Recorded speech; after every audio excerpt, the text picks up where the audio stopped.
សួស្តីអ្នកទាំងអស់គ្នាសូមស្វាគមន៍មកកាន់ជំរឿចិត្តថ្ងៃនេះយើងនឹងស្វែងយល់ឲ្យកាន់តែច្បាស់អំពីបទផាត់ជ័យបណ្ដុលចិត្តដែលច្រៀងដោយអធិរិសម្លេងមាសលោកស៊ីនស៊ីសមុទ្រដួងច័ន្ទអើយរះខ្ពស់នៅឆ្ងាយសន្លឹមបទនេះមិនត្រឹមតែពីរោះទេតែបានលាក់បង្កប់នៅមនោសញ្ចេតនានិងសិល្បៈនៃការតែងនិពន្ធខ្ពស់បំផុតទៀតផងបទផាត់ជ័យបណ្ដុលចិត្តនិពន្ធដោយកវីអុចធុនគឺជាចម្រៀងដើមដែលច្រៀងក្នុងចង្វាក់ Slow Rock ក្នុងទសវត្សរ៍ 1970 អ្វីដែលពិសេសគឺបទនេះជាបទចម្រៀងក្នុងខ្សែភាពយន្តរឿងផាត់ជ័យរបស់ផលិតកម្មប្រាសាទមាសភាពយន្តដែលជាការបង្ហាញពីការរួមបញ្ចូលគ្នារវាងតន្ត្រីនិងវិស័យភាពយន្តក្នុងសម័យនោះពេលឃើញភ្លៀមចិត្តរៀមលោបគួចមេត្រីសំនៀងទន់ភ្លន់របស់លោកតាស៊ីនស៊ីសមុទ្រធ្វើឲ្យបទនេះក្លាយជាបទស្នេហាដ៏ស្រស់ត្រកាលដែលនៅជាប់ក្នុងបេះដូងរបស់យើងគ្រប់គ្នារហូតមកឥឡូវយើងចូលទៅវិភាគទំនុកច្រៀងតែម្ដងដួងច័ន្ទអើយរះខ្ពស់នៅឆ្ងាយសន្លឹមស្រញញឹមបប្រឹងដោយវងភាំងស្រីពេលឃើញភ្លៀមចិត្តរៀមលោបគួចមេត្រីអូនល្អលើស្រីផុតនិស័យបងប្រាថ្នាវគ្គទី1អ្នកនិពន្ធប្រើពាក្យដួងច័ន្ទអើយដើម្បីប្រៀបធៀបនារីច័ន្ទដែលរះខ្ពស់ឆ្ងាយសន្លឹមគឺតំណាងឲ្យនាងមានឋានៈខ្ពស់ឬនៅឆ្ងាយពីក្តីប្រាថ្នារបស់គាត់ការលបគួចមេត្រីគឺជាការបង្ហាញពីចិត្តស្មោះដែលលាក់បាំងចំពោះឃ្លាអូនល្អលើស្រីផុតនិស័យបងប្រាថ្នាគឺជារសជាតិស្នេហាដែលជឿជាក់ថាខ្លួនមិនស័ក្តិសមនឹងនាងភាពប៉ុនប្រសពនៃបទនេះគឺនៅត្រង់វគ្គទី2នេះឯងពេលអូនខឹងអូនល្អលើសមួយកំរិតធ្វើឲ្យចិត្ត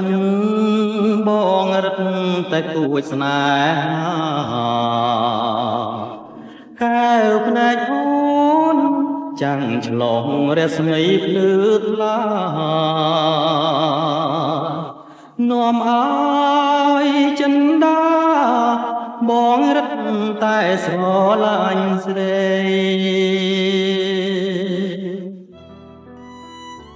ឃ្លាពេលអូនខឹងអូនល្អលើសមួយកម្រិតគឺជាចំណុចចម្លែកវាបញ្ជាក់ថាសេចក្តីស្រឡាញ់របស់គាត់គឺលើសលប់រហូតទទួលយកគ្រប់ទង្វើរបស់នាងទាំងអស់មិនថាពេលនាងរីករាយឬអន់ចិត្តឡើយផ្ទុយទៅវិញកាន់តែធ្វើឲ្យចិត្តគាត់រឹតតែគួចស្នេហានេះជាការបង្ហាញពីសេចក្តីស្រឡាញ់ដោយគ្មានលក្ខខណ្ឌពិតៗភាពរំជួលចិត្តបានឈានដល់ចំណុចកំពូលនៅវគ្គបន្តអូនផាត់ជាយប្រពាយមានប្រាប់អូនទេថាបងស្នេហ៍ចង់តែជាកាយធ្នមមេបើជាតិនេះផាត់ជាយអូនមិនប្រណីរៀមសុខសាយជីវិតដែលអឹងខ្លឹមសាអូនផាត់ជាយព្រះពីមានប្រាប់អូនទេសំដៅលើការប្រកែកឬការដកចិត្តចេញរបស់នាងប៉ុន្តែអ្វីដែលធ្វើឲ្យអ្នកស្ដាប់ស្ទើរតែស្រក់ទឹកភ្នែកគឺការបដិញ្ញាចិត្តថារៀមស៊ូខ្សៃជីវិតដែលឥតខ្លឹមសារនេះជាការបញ្ជាក់ពីភាពស្មោះត្រង់និងភាពអស់សង្ឃឹមតែបង្ហាញថាជីវិតរបស់គាត់ពឹងផ្អែកទាំងស្រុងលើក្តីមេត្តារបស់នាងវគ្គនេះបញ្ចប់ដោយការអង្វរដួងច័ន្ទម្ដងទៀតឲ្យយល់ដល់ចិន្តារៀមផងដួងច័ន្ទអើយច័ន្ទរះបំភ្លឺចិនខ្ញុំដែលរួទ្រាំក្រៀមក្រំរងភ្នែកទុកហា ពេលឃើញអូនទ្រូងបងពិនគ្រូលស្នេហាមេត្តាមេត្តាយល់ដល់ចិន្តារៀមផង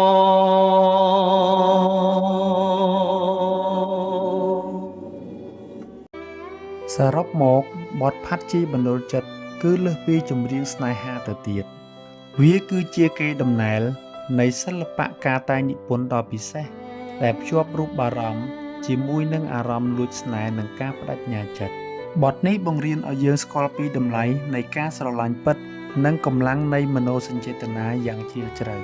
សូមអរគុណដល់លោកតាស៊ីនស៊ីសមុទ្រ